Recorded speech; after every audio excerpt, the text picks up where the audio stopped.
Welcome to the bird media. నేను మీ Pawan Krishnamurthy. Railway Koduru నియోజకవర్గం MLA అరవ శ్రీధర్ వ్యవహారంలో ఉన్నటువంటి మహిళ వీణ గవర్నమెంట్ ఉద్యోగి సస్పెన్షన్లో ఉందా లేదా తెలీదు, మరి సర్వీస్ రిజిస్టర్ ఉందా లేదా తెలీదు. మొత్తానికి పని చేసుకుంటున్న 2021లో కారుణ్య నియామకం కింద ఆవిడకి వచ్చిందిట.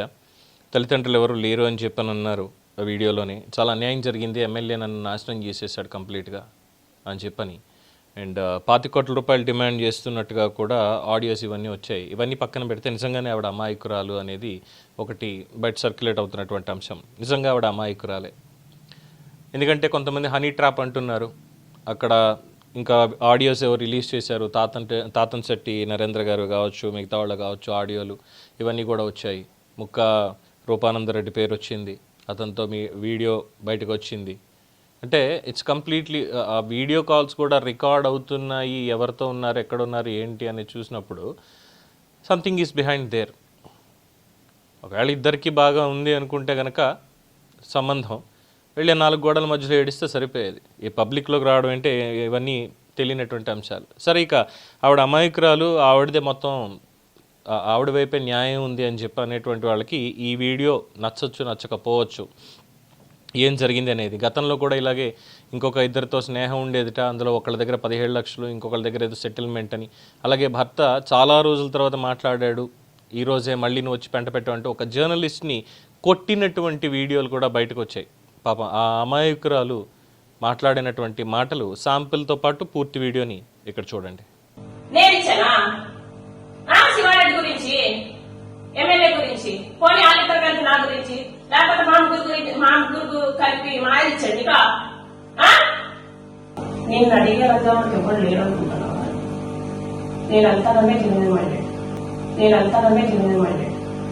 ఓకే, నేనంతగానే క్రిమినల్ మైండెడ్. ఇప్పటిదాకా నువ్వు చూసినావు, ఇప్పటిదాకా నేను లేదు. ఆయన ఎట్లా సైడ్ చేద్దాం. నేను ఎమ్మెల్యే మాట్లాడడానికి చాలా రోజులు అవుతుంది.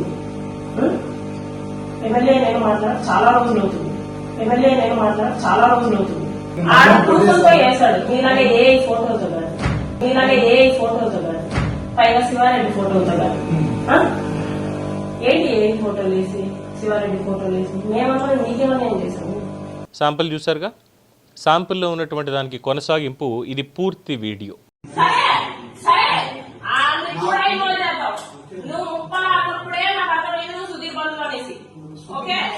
ముప్పలా మీరందరూ ఒకటే అనేసి మాకు కూడా తెలుసు. కానీ నా కథంతా అనవసరం. ఈ రోజు వేసిన దానికి ప్రూఫ్ నాకు చెప్పు, లేకపోతే కత్తి తీసుకుని రాపరా, ఇక్కడే నా గొంతు కోసేసుకుంటాను. కత్తి తీసుకొని రాపో, ఇక్కడే నా గొంతు కోసుకుంటాను. నువ్వు నాకు ఇప్పుడు చెప్పు. ఇవన్నీ వరకు రేపు మళ్ళీ ఇంకో వేస్తాడు. ఇప్పుడు తెలుసా? ఈ రోజు నేను చెప్పానా?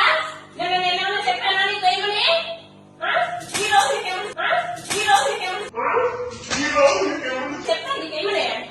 నేను నీకేమన్నా చెప్పాను నీకేమన్నా? ఏమి చెప్పాను ఇక? ఎందుకు చేస్తావా? నా ఫేస్బుక్ లో డౌన్లోడ్ చేయడానికి శివారెడ్డికి నీకు ఏం సంబంధంరా? ఆడ నేను ఏదో గొడవ పడుతున్నావు. నీకెందుకురా? నీకెందుకు వేస్తావురా? నేను చెప్పాను నీకు ఏమిటి నడుస్తున్నావు ఇప్పుడు. దిస్ బిల్ ద బీస్ రైట్. నువ్వు చెప్తేనే వేస్తాము అనేసి నిన్న నీకు నేను చెప్పాను. ఏమని? ఏ లంచా పడుతున్నా నీకు చెప్పింది? ఏ లంచా పడుతురా? నువ్వెవడురా నా ఫేస్బుక్ లో ఫోటోస్ డౌన్లోడ్ చేసుకోవడానికి? నా ఫేస్బుక్ నేను వాడకూడదా? ఇన్స్టాగ్రామ్ వాడకూడదా? చెప్పు. ఏ లంచా పడుతున్నా? ఏమన్నాడు? ఎవరో ఇన్ఫ్లుయెన్స్ కదా. చూసారుగా. ఇప్పుడు చెప్పండి, ఏమై ఉండొచ్చు అంటారు ఈ వ్యవహారంలో? పాపం ఆవిడ నిజంగానే అమాయకురాలు. ఎందుకంటే ప్రెస్ మీట్ పెట్టి మరి మాట్లాడుతోంది. ప్రెస్ అడిగేటువంటి దానికి సమాధానాలు లేకుండా పోయాయి. ఓ పక్కన అరవ శ్రీధర్ గురించి ఏమో ఇంకొన్ని వాస్తవాలను కాదు, ఇంకొన్ని వివరాలు ఇవన్నీ కూడా బయటకు వస్తున్నాయి. సో పోలీసులు మరి దీని మీద ఇన్వెస్టిగేషన్ చేస్తున్నారా? కంప్లైంట్ ఎవరు ఇవ్వాలి? అరవ శ్రీధర్ ఇవ్వాలా, ఆర్ ఎల్స్ తను ఇవ్వాలా? ఎందుకంటే అడల్ట్రేషన్ అనే దాని మీద సుప్రీంకోర్టు తీర్పు ఇవన్నీ ఉన్నాయన్నారు. అలాగే మాట్లాడినటువంటి మాటలు ఇవన్నీ తీసుకున్నప్పుడు మరి ఎవరి వైపు న్యాయం ఉంది, ఎవరి వైపు లేదు? ఒకళ్ళిద్దరు ఉన్నారా? ఇద్దరిని శిక్షిస్తే అయిపోయాయి. అఫ్కోర్స్ శిక్షించడానికి కూడా సెక్షన్ లేనటువంటి పరిస్థితి. పరిస్థితులు అయిపోయింది అక్కడ ఆ పాయింట్లో.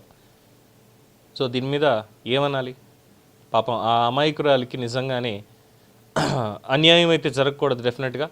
అలాగే ఆవిడ వల్ల ఎవరన్నా అన్యాయం అయిపోయి ఉంటే వాళ్ళకు కూడా న్యాయం అనేది జరగాలి. ఏమంటారు మీరు? మీ అభిప్రాయాన్ని కామెంట్స్ రూపంలో తెలియజేయండి. చూస్తూనే ఉండండి ది బర్డ్ మీడియా.